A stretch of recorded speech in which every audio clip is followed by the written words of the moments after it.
peut-être tout à nouveau ce qu'est la louange, redécouvrir peut-être tout à nouveau ce qu'est l'orgueil, ce qu'est l'adoration, pardon. Alors tout d'abord, la louange. Ce que n'est pas la louange, c'est pas un karaoké. Je bouge dans plusieurs églises et je crois des fois que si nous ne veillons pas à notre cœur, nous pouvons venir, on rentre dans le lieu, tout le monde chante déjà, si on arrive en retard, l'ambiance est déjà installée et on tape dans les mains et à la rigueur, on est dans une église où les paroles s'affichent et comme au karaoké, on chante. La louange, ce n'est pas ça. La louange, ce n'est pas un karaoké où on vient juste lire quelques paroles. La louange, c'est dire les choses à Dieu. Dire des choses à Dieu, dire qui il est et dire ce qu'il fait. Si maintenant nous prenons ensemble le psaume 145, je ne vais pas le lire en entier, je vous invite à le lire personnellement chez vous à la maison tout à l'heure, mais voici ce qu'il dira David, un homme selon le cœur de Dieu. Un homme qui connaît ce qu'est la louange et l'adoration. Il dira « L'Éternel est grand » au verset 3 et très digne de louange.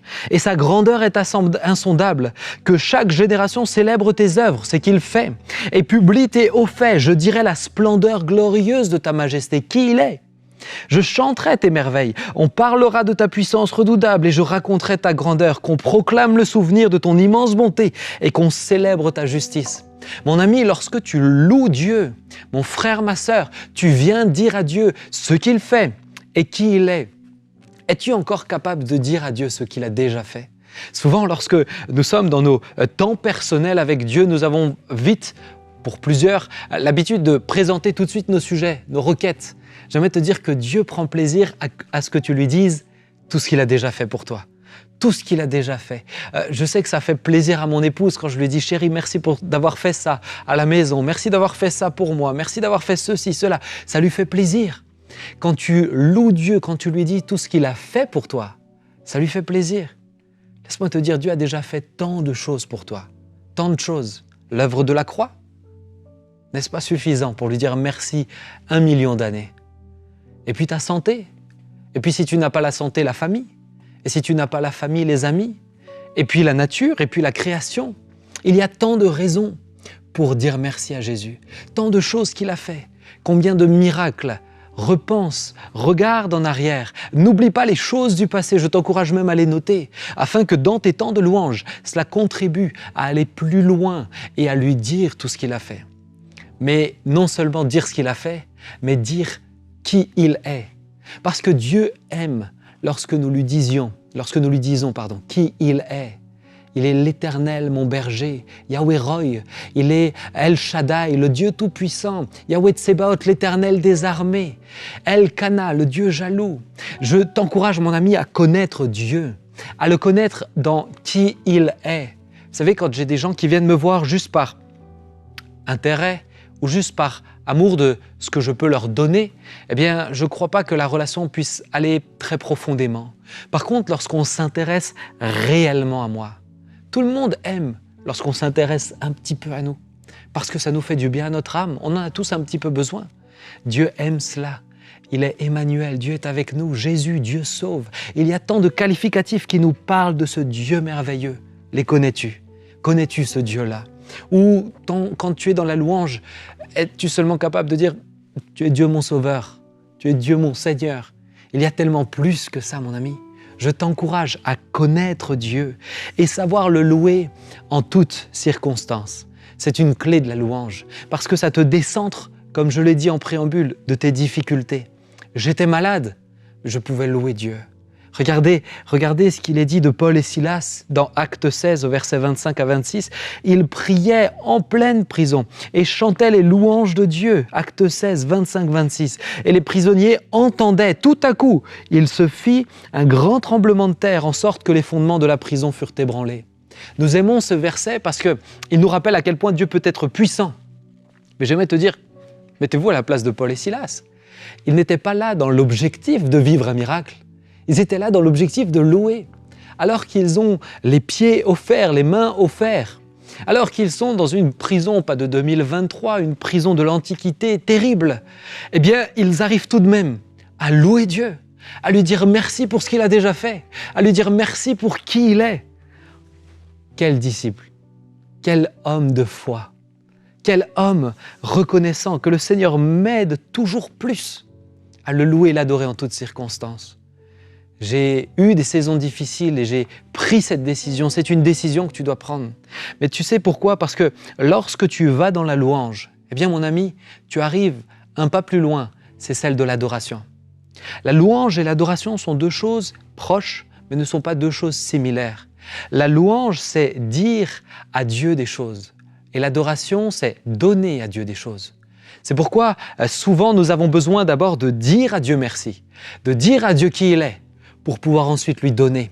L'adoration, c'est proskunéo, autrement dit se prosterner, marquer son obéissance, comme si je me mettais à genoux devant quelqu'un, je me soumets, je me mets en dessous, je me fais inférieur, parce que je donne à Dieu ma vie, je donne à Dieu mon amour, je donne à Dieu mes projets. Donc l'adoration, ce n'est pas non plus que des chants. La louange t'amène à l'adoration, mais l'adoration est une manière de vivre au quotidien. Donnes-tu à Dieu? Je ne parle pas là que de finances, je parle là de tes pensées, je parle là de ton temps, je parle là de tes projets, je parle là de ta famille, de tes enfants. Bien souvent, nous réduisons l'adoration à, 20 minutes, 45 minutes peut-être pour les églises les plus ailées en Occident en tout cas, 1h30 des fois pour les églises en Afrique où je vais, mais d'adoration. Mais l'adoration, c'est toute ta vie, mon ami. L'adoration se prolonge encore et encore. Et Jésus dira dans Jean 4, verset 23, « Mais l'heure vient, elle est déjà venue, où les vrais adorateurs adoreront le Père en esprit et en vérité. Car ce sont là les adorateurs que le Père demande. » Nous sommes appelés à adorer en esprit. Je crois à la dimension de l'esprit dans l'adoration. J'ai le privilège d'être pasteur dans une église où nous la vivons quotidiennement.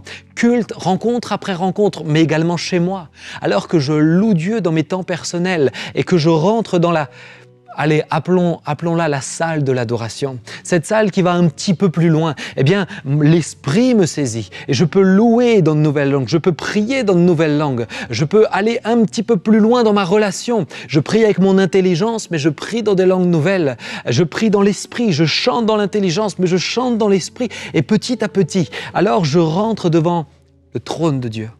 Je suis dans la salle du trône. Je suis là totalement abandonné à lui. Lorsque tu es dans la salle du trône divin, il n'y a rien d'autre que Dieu. Rien d'autre. Sa grandeur est telle, sa splendeur est telle que rien d'autre ne peut briller que Jésus-Christ. C'est ça l'adoration. L'adoration te mène dans cette salle du trône divin. Mais parce que l'adoration et les vrais adorateurs adorent en esprit, il y a une dimension immatérielle. L'esprit est immatériel, nous ne pouvons pas saisir l'esprit, ni le nôtre, ni celui de Dieu. Donc, autrement dit, il y a une dimension de foi. Tu dois croire que Dieu t'entend. Tu dois croire que tu t'abandonnes pleinement. Tu dois avoir cette foi pour vivre cela. Parce que, permets-moi de te rendre sensible, l'adoration est le plus grand privilège que nous puissions avoir en tant que croyants. Être dans la salle du trône du Dieu 3 fois saint, alors que nous étions pécheurs, impurs, sales, est le plus grand privilège que nous puissions avoir. Quel autre privilège est plus grand que celui que d'être face à face, en rencontre, en communion avec quelqu'un qui non seulement fait de nous ses servantes et ses servantes et ses disciples, mais également ses enfants. Il n'y a pas plus grand privilège. L'adoration est au cœur de l'existence. Tout être humain a été créé pour adorer. Alors, si aujourd'hui tu m'écoutes et tu n'adores pas Dieu, tu n'adores pas Jésus, le Père, le Fils et le Saint-Esprit, tu adores autre chose, forcément. Car il y a une partie de nous qui nous attire toujours vers se soumettre à quelque chose. Et si ce n'est pas Dieu, qui est-ce? Derrière tout cela, il y a Satan. Mais avant Satan, c'est peut-être ton propre projet, ta propre vie que tu adores. Peut-être une personne, peut-être une situation, peut-être l'argent. Peu importe ce que tu adores, tant que tu n'adores pas Dieu, cet abaissement t'écrasera. Alors que quand tu adores Dieu, cet abaissement t'élève et élève ton âme, car tu es créé pour ça. Tu es créé dans ce sens-là. Mon ami, je veux que tu comprennes que Satan a toujours cherché l'adoration. Lorsqu'il était, avant d'être déchu, il a cherché à être comme Dieu, adoré par les anges. Et puis, Dieu le fera déchoir de là où il était, de sa position dans les lieux célestes. Satan était un ange, il était Lucifer. Et alors qu'il est déchu, il fait quoi? Il cherche encore aujourd'hui à être adoré par les créatures. Encore aujourd'hui, il cherche à être adoré par toi. Ne vole pas l'adoration qui revient à Dieu pour la donner à quelqu'un d'autre. Je veux te rendre sensible